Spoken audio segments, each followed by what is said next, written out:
Bismillahirrahmanirrahim.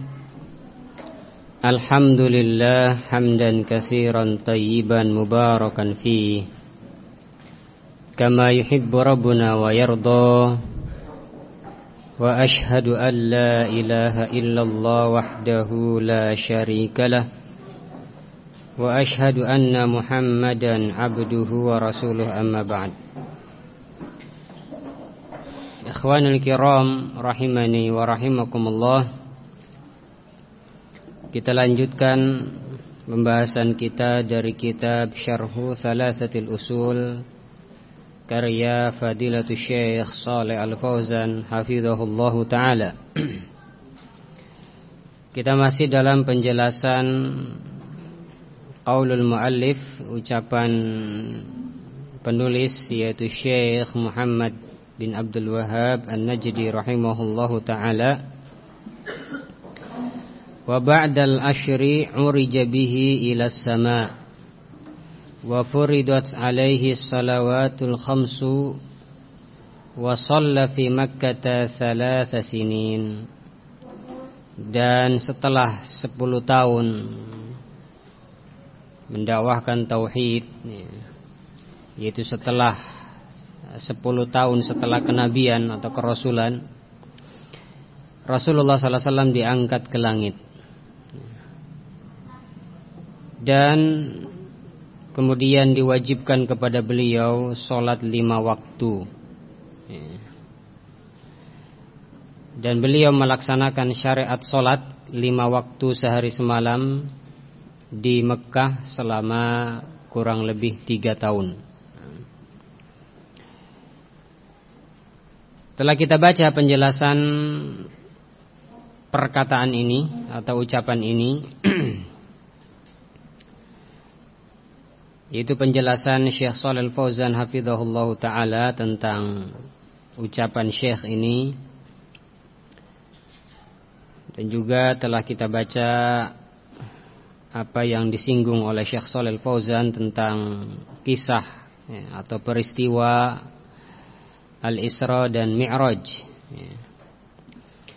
Masih dalam penjelasan beliau, kemarin belum selesai. Kita lanjutkan penjelasan Syekh Shalih Al-Fauzan hafizahullahu ta'ala tentang peristiwa Al-Isra dan Mi'raj.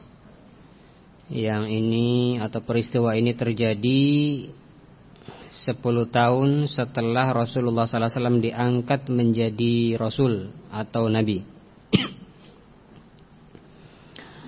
Qala Fadilatul Syekh Shalih Al-Fauzan hafizahullahu ta'ala, wala budda minal i'tiqadat bi annahu sallallahu alaihi wasallam usriya wa urija bi ruhihi wa jismihi ma'an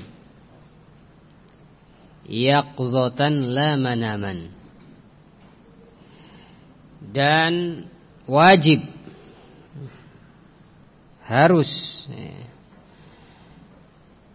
meyakini bahwasannya Rasulullah sallallahu alaihi wasallam diisrokan, yaitu diperjalankan di malam hari dari Mekah, dari Masjidil Haram ke Masjidil Aqsa. Wa urija bi ruhihi wa jismihi ma'an, dan juga diangkat ke langit sampai ke Sidratul Muntaha, dari Masjidil Aqsa sampai ke Sidratul Muntaha, bi ruhihi wa jismihi ma'an, dengan ruh dan jasadnya secara bersamaan. Jadi Rasulullah sallallahu alaihi wasallam diperjalankan di malam hari dari Masjidil Haram ke Masjidil Aqsa, kemudian dari Masjidil Aqsa diangkat ke langit. Itu adalah dengan ruh dan jasadnya. Wajib meyakini dengan keyakinan seperti ini, yaitu beliau diisrokan dan dimi'rajkan dengan ruh dan jasadnya. Yaqzotan, yaqzoh, dalam keadaan sadar, ya. Terjaga artinya enggak tidur, ya. La manaman bukan mimpi, ya.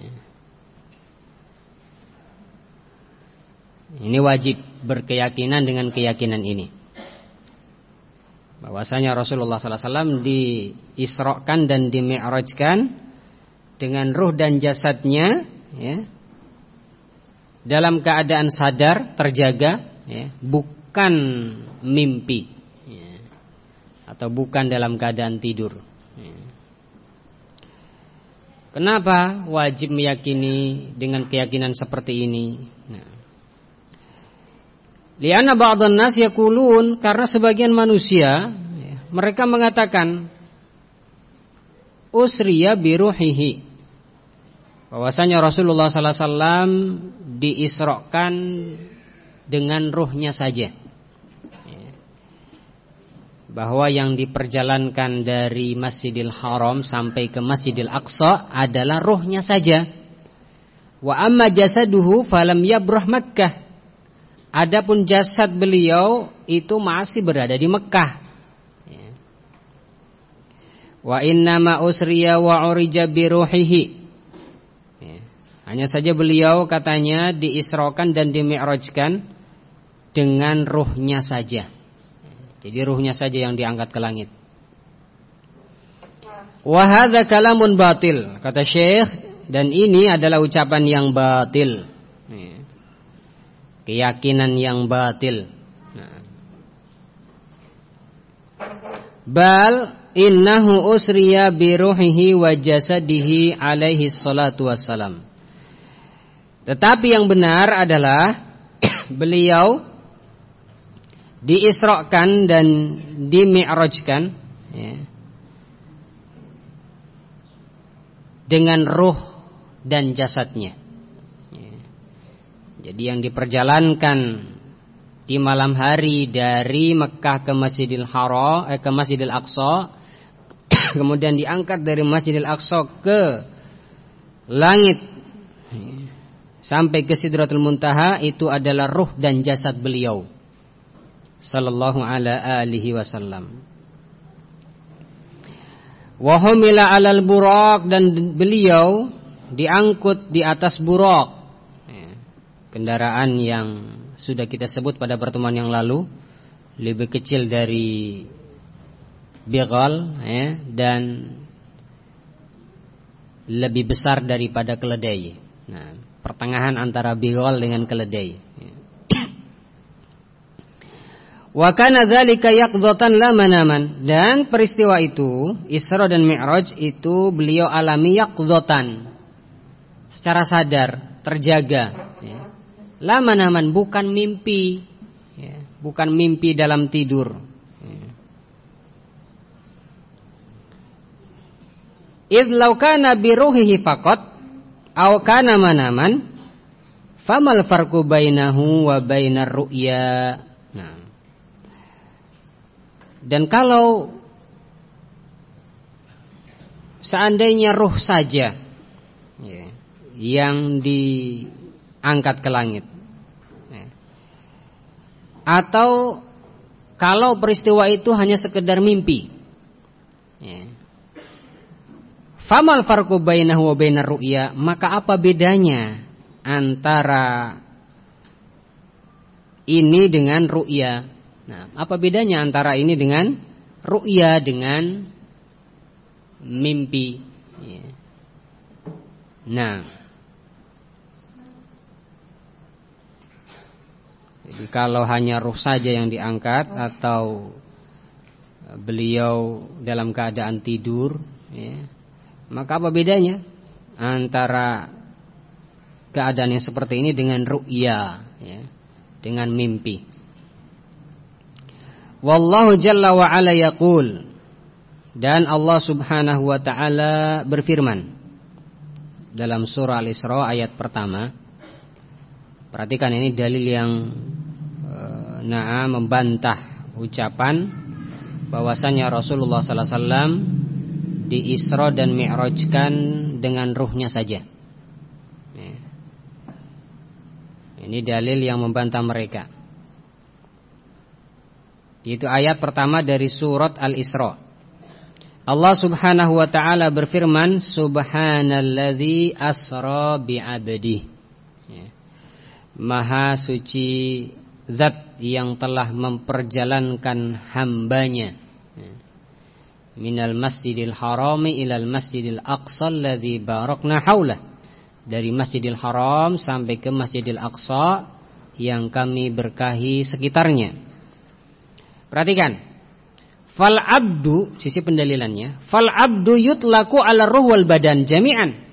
Kalimat al abdu, hamba, ya, itu dimutlakan terhadap ruh dan badan secara bersamaan, ya.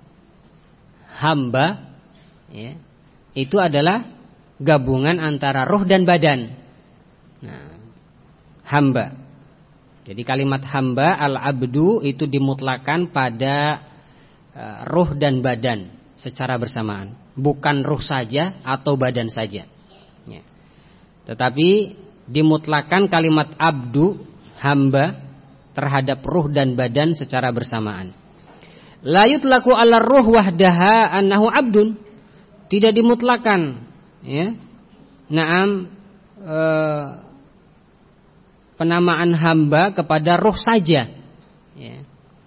Tidak dimutlakan terhadap ruh saja, ya, bahwasannya naam itu adalah hamba, ya. Wala yutlaq alal badan wahdahu annahu abdun. Demikian pula tidak dimutlakan terhadap badan saja, ya. Naam, tidak dimutlakan padanya kalimat abdun, hamba. La yutlaku illa ala majmu'ir ruhi wal badan. Maka kalimat hamba atau al-abdu itu tidak dipakai kecuali untuk gabungan antara ruh dan badan.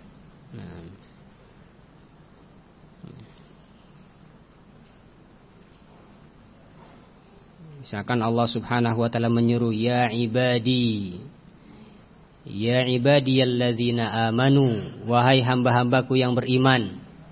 Jadi yang Allah seru ini siapa? Hamba-hamba Allah yang beriman, ya. Nah, yang masih hidup, ya. Bukan ruh, ya. Bukan Allah menyeru ruh atau menyeru badan saja, ya. Ya ibadiyalladzina amanu, ya. Dan seterusnya. Nah, jadi tidak dimutlakan kalimat al-abdu, hamba, kecuali ala majmu'ir ruh wal badan, terhadap ruh dan badan secara bersamaan. Lam yakul subhanalladzi asra bi ruhi abdi. Dan Allah dalam ayat di atas tidak mengatakan subhanalladzi asra bi ruhi abdi. Maha suci zat yang telah memperjalankan ruh hambanya. Allah tidak mengatakan demikian. Nah, qala asra bi abdihi, tetapi Allah berfirman, bal qala asra bi abdihi, subhanalladzi asra bi abdihi. Ya.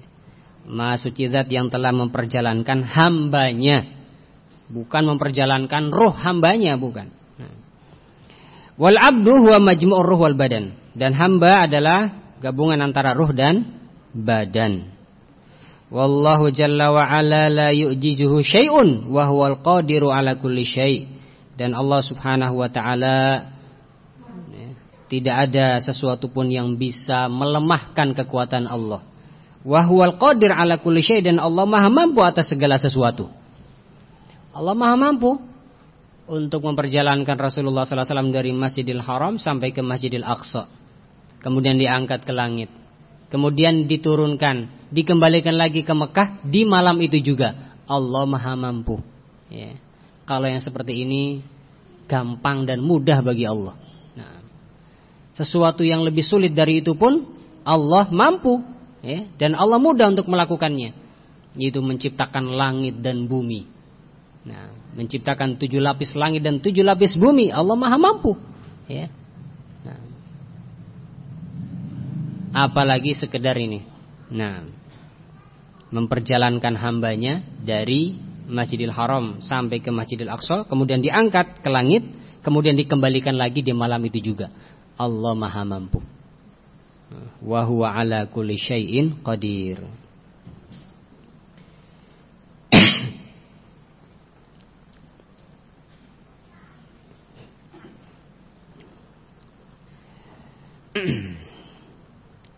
Hadza huwa al-aqidatus shahihah. Inilah akidah yang benar, bahwasanya Rasulullah sallallahu alaihi wasallam diangkat ke langit dengan ruh dan jasadnya. Kemudian dan juga dalam keadaan sadar, terjaga, ya, bukan dalam keadaan tidur atau mimpi. Kita lanjutkan. Qala rahimahullah, ucapan penulis yaitu Syekh Muhammad An-Najdi rahimahullahu taala, wa furidat alaihi salawatul khamsu wa shalla fi Makkah 3 sinin. Dan diwajibkan kepada Rasulullah sallallahu alaihi wasallam salat 5 waktu, ya, dalam sehari semalam. Dan beliau salat di Mekah selama kurang lebih 3 tahun.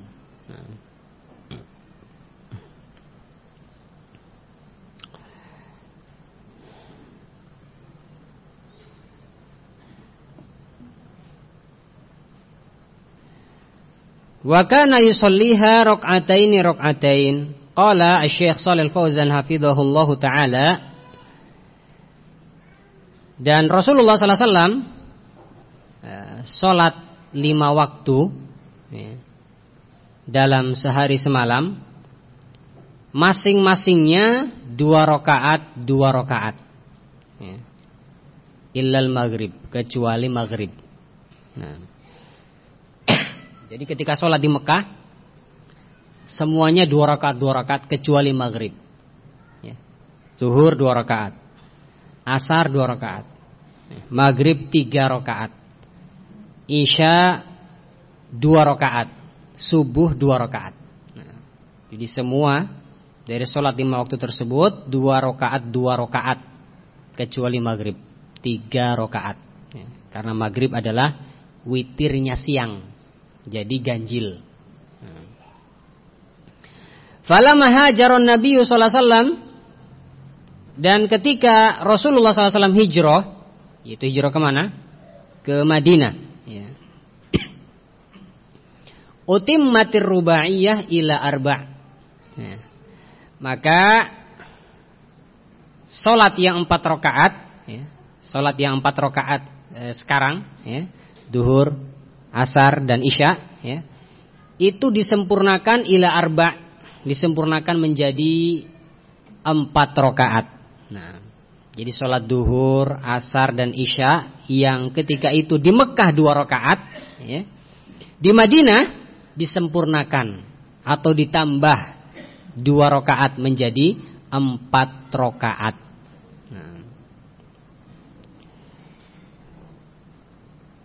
Jadi sholat-sholat yang rubaiyah nah, disempurnakan menjadi 4 rakaat. Illal fajr, kecuali sholat subuh.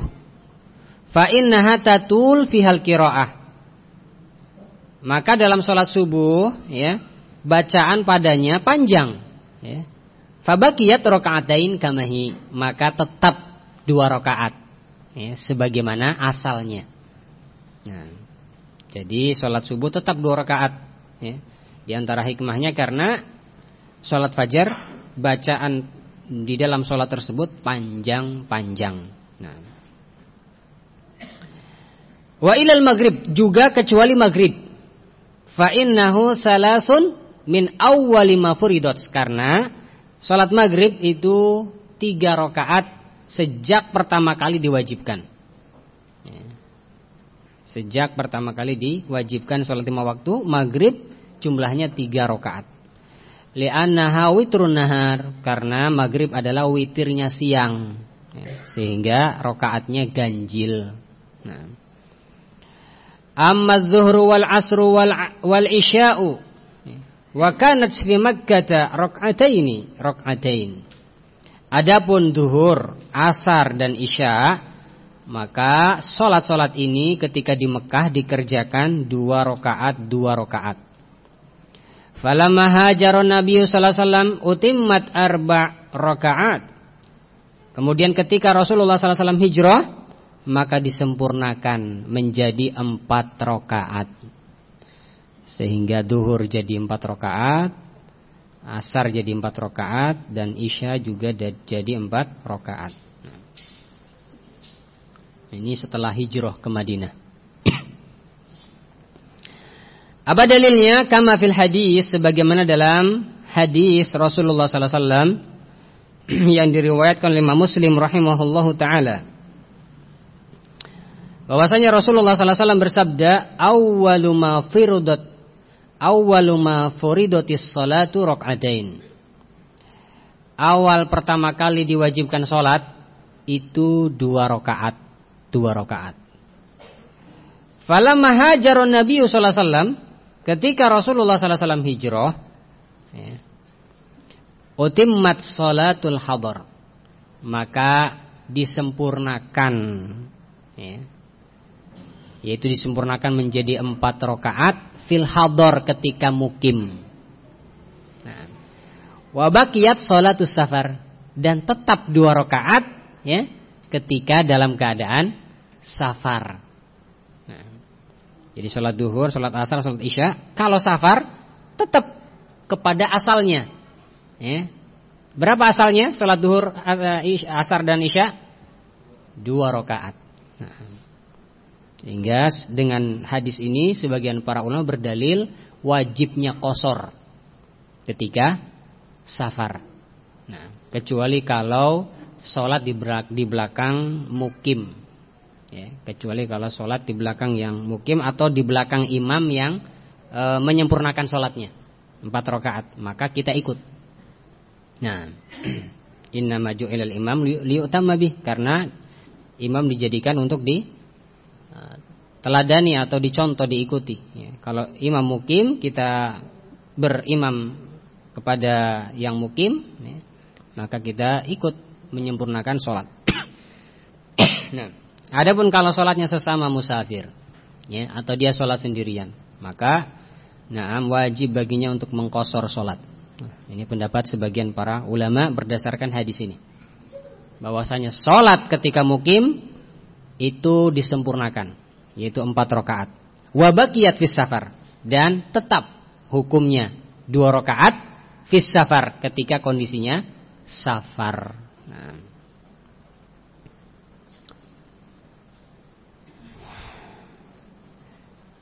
Hadza bi ijma'i ahli ilm, dan juga ini berdasarkan ijma' para ulama. Bahwasanya apa? Salat ketika mukim disempurnakan menjadi 4 rakaat, duhur, asar dan isya. Dan ketika safar 2 rakaat. Hadza bi ijma'i ahli ilmi, ini berdasarkan ijma' para ulama. Anna sholata furidat di Makkah, bahwasannya salat itu diwajibkan di Makkah, Wa anna Nabiya sallallahu alaihi wasallam shallaha bi Makkah, bahwasannya Nabi sallallahu alaihi wasallam salat 5 waktu tersebut di Makkah. Lakin ikhtalafu, akan tetapi mereka berselisih. Hal hiya furidat qabla al-hijrah bi 3 sinin. Jadi ijma' para ulama tadi, apa ijma'nya? Salat diwajibkan di Mekah, dan Rasulullah sallallahu alaihi wasallam mengerjakannya di Mekah. Jadi beliau salatnya diwajibkan salat di Mekah, dan beliau melaksanakan salat 5 waktu selama sekian tahun, 3 tahun di Mekah. Ini ijma'. Lakin ikhtalafu hal hiya furidat qabla al-hijrah bi 3 sinin. Akan tetapi mereka berselisih, apakah salat itu diwajibkan 3 tahun sebelum hijrah, ataukah 2 tahun sebelum hijrah, ataukah 1 tahun sebelum hijrah. Nah, ini yang diperselisihkan. Kalau diwajibkannya di Mekah dan beliau melaksanakannya di Mekah, ini sepakat ijma' para ulama. Perselisihan terjadi pada masalah berapa tahun sebelum hijrah diwajibkan sholat ini. Apakah 3 tahun, apakah 2 tahun, apakah 1 tahun sebelum hijrah. Hadza huwa rajih. Dan inilah yang rajih, yaitu apa? 3 tahun sebelum hijrah. Jadi sholat diwajibkan 3 tahun sebelum hijrah. Sehingga peristiwa Isra dan Mi'raj yang rajih itu terjadi 3 tahun sebelum hijrah. Kama dzakara Syekh huna, sebagaimana yang disebutkan oleh Syekh di sini. Wa firidat alaihi salawatul khamsu wa shalla fi Makkah 3 sinin. Baik. Setelah 10 tahun menjadi nabi dan rasul, beliau diangkat ke langit. Kemudian diwajibkan salat 5 waktu kepada beliau, ya, dan beliau melaksanakan salat 5 waktu tersebut di Mekah selama 3 tahun. Ini yang rajih. Wakila, ada yang mengatakan juga, ada yang berpendapat qablal hijrah bi 5 sinin. Ada yang berpendapat salat diwajibkan 5 tahun sebelum hijrah. 5 tahun sebelum hijrah ke Madinah. Wakila, ada juga yang berpendapat qablal hijrah bi sanatin wahidah. Salat itu diwajibkan 1 tahun sebelum hijrah ke Madinah. Ada yang berpendapat seperti ini. Wakila bi sanatin wa nisf. Ada juga yang berpendapat 1,5 tahun sebelum hijrah ke Madinah. Lakin ar-rajihah wa ma dzakarahu Syekh annaha qabla al-hijrati bi 3 sinin.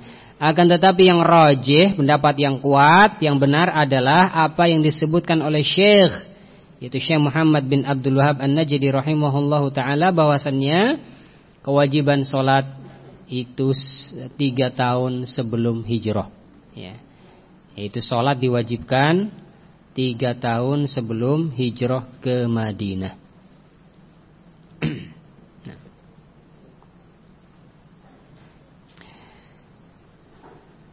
Kemudian masalah berikutnya, wa hal furidu ma'as salati syai'un akhar min arkanil Islam? Apakah bersama salat ini ada kewajiban yang lain dari rukun-rukun Islam yang Allah wajibkan di Mekah? Baik. Rukun Islam ada berapa? Ada 5. Anak TK juga tahu ya. 2 kalimat syahadat, sholat, zakat, puasa, haji. 5. Dari 5 ini apakah selain sholat ada juga yang diwajibkan di Mekah? Selain tentunya yang pertama tadi, ya, 2 kalimat syahadat dengan rukun pertama dengan rukun kedua. Apakah ada rukun Islam yang lain yang juga diwajibkannya itu di Mekah, selain rukun pertama dan rukun yang kedua? Hadza mahallu khilaf bainal ulama. Ini ada perselisihan di tengah-tengah para ulama. Minhum man yara anna zakata faridat aidan bi Makkah. Di antara para ulama ada yang berpendapat bahwasannya zakat, ya, juga diwajibkan di Mekah. Wa innama buyyinat ansibatuha wa maqadiruha wa ahluz zakati fil Madinah. Hanya saja penjelasan nisab-nisabnya, ya. Nah, ya, berapa kambing yang harus keluar zakatnya. Nah, harus berapa ekor nisabnya baru keluar zakatnya, ya. Nah, demikian pula nisab emas berapa, ya, nisab perak berapa, ya, nisab sapi berapa, nisab unta berapa, dan seterusnya. Nisab-nisabnya ini dijelaskan di Madinah. Demikian pula naam ukurannya, ya, berapa yang dikeluarkan. Nah, ya, dari 40 ekor ini berapa yang dikeluarkan, dari sekian gram emas berapa yang dikeluarkan, ya. Ini juga dijelaskan di Madinah. Wa ahlu zakah, demikian pula ahlu zakah, ya. Orang-orang yang berhak, orang-orang yang wajib membayar zakat. orang-orang yang berhak atau orang-orang yang wajib membayar zakat ataupun orang-orang yang berhak menerima zakat. Nah, ini diwajibkan di Madinah. Nah. Amma aslu faridatiha fahuwa fi Makkah, adapun asal kewajibannya, yaitu turunnya kewajiban zakat, fahuwa fi Makkah, adalah di Mekah. Nah, ini pendapat pertama. Ya, ini pendapat yang pertama tentang zakat. Jadi zakat diwajibkannya di Mekah, tetapi dijelaskannya ya di Madinah. Dijelaskan nisab-nisabnya, jumlahnya, kemudian ahli zakatnya. Nah, dijelaskan di Madinah. Wa dalilu qauluhu ta'ala, mereka berdalil dengan firman Allah Subhanahu wa ta'ala. Wa atu haqqahu yauma hasadih. Nah, dan berikanlah haknya, yaitu keluarkan zakatnya, yauma hasadih, di hari panennya. Nah, keluarkan zakatnya di hari panennya. Ini zakat hasil bumi.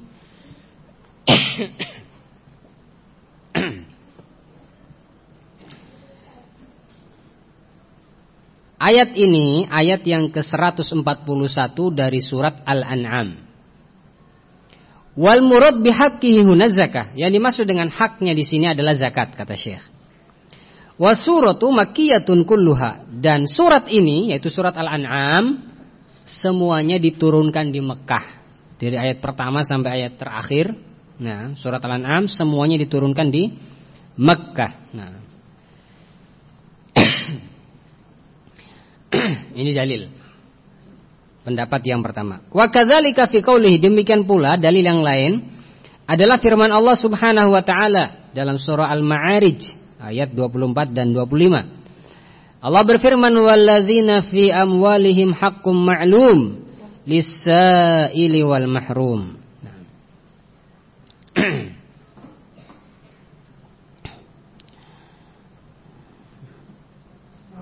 Ketika Allah Subhanahu wa ta'ala menyebutkan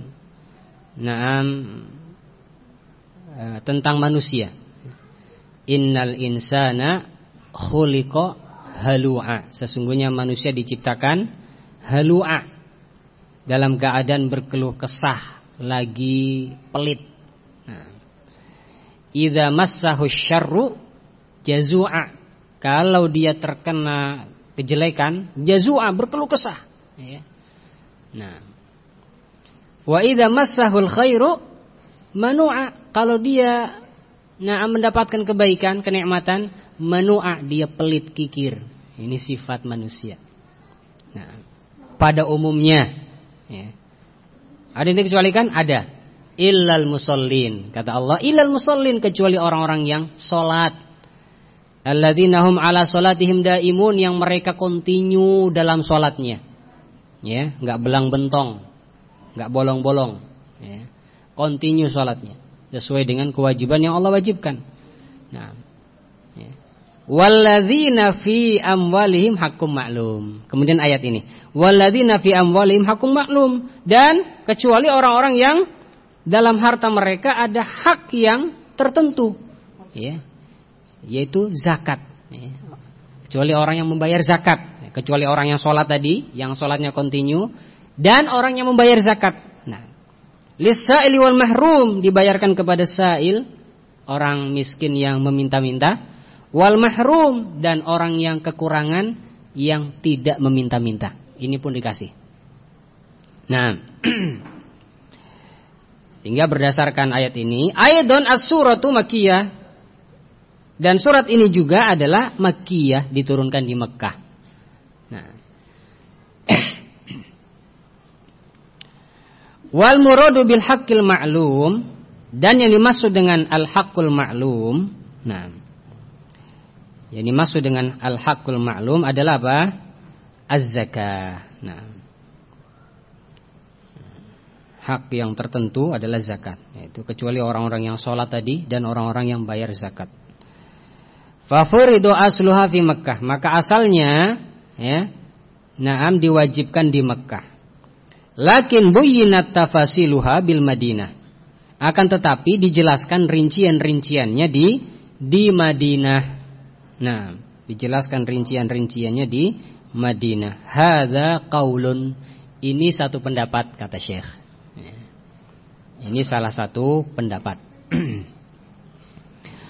Wal qaulu tsani, dan pendapat yang kedua tentang zakat, ya, di mana diwajibkan, kapan diwajibkan, ya. Wa huwa alladhi yadhharu min kalami Syekh huna. Pendapat yang kedua, dan ini adalah pendapat yang nampak dari ucapan Syekh di sini. Anna zakata innama furidat fil Madinah, bahwasannya zakat itu diwajibkan di Madinah. Nah, zakat itu diwajibkan di Madinah. Walam yufrad fi Makkah ghairu ruknil awal wa huwa tauhid wa ruknus tsani wa huwa shalah. Dan tidak diwajibkan di Mekah selain rukun yang pertama, yaitu tauhid, ya, 2 kalimat syahadat. Wa ruknus tsani, dan rukun yang kedua, wa huwa shalah, yaitu salat. Nah, inilah yang diwajibkan di Mekah. Hadza zahiru kalami Syekh, ini yang nampak dari ucapan Syekh Muhammad An-Najdi rahimahullahu taala. Nah. Baik.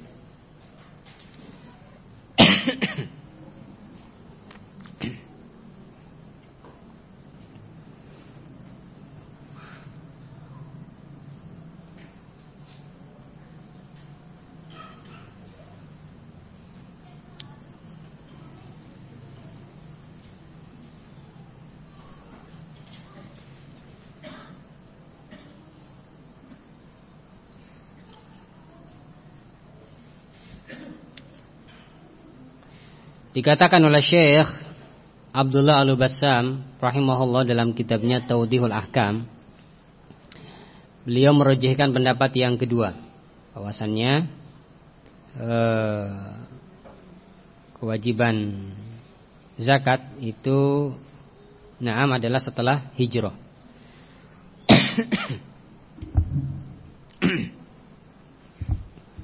Kata beliau, wa furidat fis sanati tsaniyah minal hijrah. Dan zakat itu diwajibkan pada tahun yang kedua setelah hijrah. Nah, pada tahun yang kedua setelah hijrah dari Mekah ke Madinah.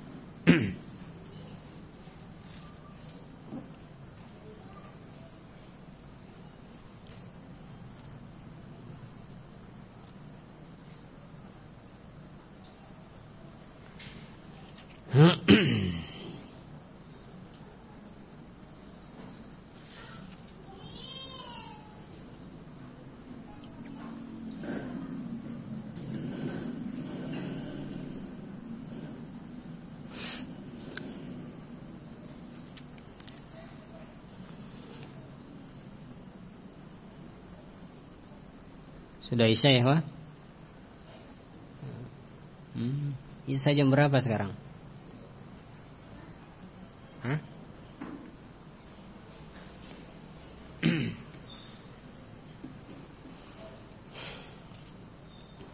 Setelahnya panjang ya, Wah. Wa ba'daha umira bil hijrati ilal Madinah. Dan setelah itu, setelah Rasulullah sallallahu alaihi wasallam 13 tahun menjadi nabi dan rasul di Mekah, ya, umira bil hijrati ilal Madinah. Beliau diperintahkan untuk hijrah ke Madinah. Nah, beliau diperintahkan untuk hijrah ke Madinah.